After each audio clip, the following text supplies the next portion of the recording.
aujourd'hui, je vais vous présenter un cours sur l'analyse du personnage de Katniss Everdeen, l'héroïne du roman de Suzanne Collins, Hunger Games, qui a été adapté au cinéma. Alors vous pourrez retrouver une analyse aussi à la page 120 de votre anthologie Seul avec tous. Ce cours, il va pouvoir concerner à la fois les premières années pour apprendre à faire un plan qui réponde à la question « Katniss est-elle une adolescente ordinaire ?»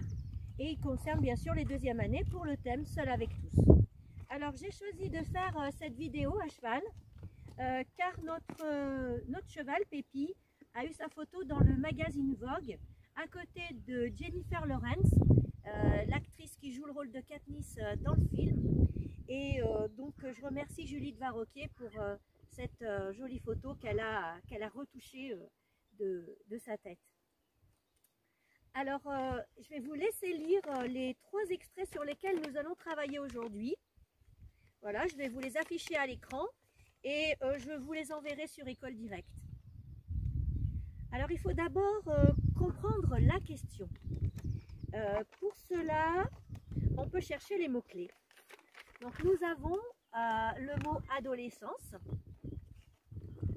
Donc le mot adolescence, il signifie âge qui suit la puberté et qui précède l'âge adulte. Et c'est tout à fait la cible des lecteurs et des spectateurs donc pour Hunger Games. On a aussi, c'est le moment où la personnalité est en train de se construire et de s'affirmer. On a aussi ordinaire, hein, puisqu'on se demande en quoi est-ce que c'est une adolescente ordinaire. Et ordinaire, ça signifie conforme à l'ordre normal, habituel des choses. Alors, si l'on reprend la question, Katniss est-elle une adolescente ordinaire? On peut répondre par oui ou par non. Mais la réponse, on le sait, elle est plus complexe. C'est pour cela qu'il faut trouver une alternative. L'alternative ou bien. Ce qui donnera Katniss est-elle une adolescente ordinaire ou a-t-elle toutes les qualités d'une véritable héroïne? On pourra donc faire un plan concessif. Donc grand 1, certes, c'est à la base une adolescente ordinaire. Grand 2, mais elle a toutes les qualités d'une véritable héroïne. Alors, pour le grand 1, certes, c'est une adolescente à la base ordinaire. On peut dire que petite A, elle a une vie de famille classique, c'est-à-dire une situation familiale conventionnelle. Elle vit avec sa mère et sa sœur dans leur maison et elle a perdu son père qui travaillait à la mine. En petit B, sa vie ressemble à celle des autres habitants du district 12, car elle aussi, elle a des difficultés pour se nourrir, elle souffre de l'absence de liberté et elle va à l'école, elle va au marché noir également. En petit C, on peut voir qu'elle semble tout à fait normale.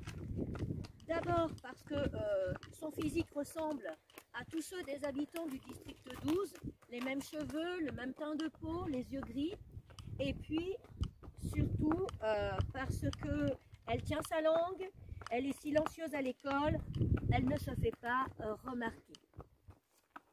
Mais bien sûr, en transition, on pourrait dire qu'on a bien compris qu'il s'agissait de sauver les apparences, bien sûr, car elle fait ça pour protéger sa famille, elle porte un masque, elle ne montre pas sa véritable nature, que nous allons voir donc dans le grand 2.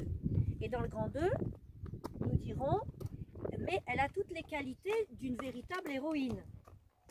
Petite A, elle est altruiste et courageuse. Elle prend la place de sa sœur Primrose au jeu de la faim, donc au Hunger Games. Sa sœur n'aurait pas pu survivre, donc pour la protéger, elle se sacrifie.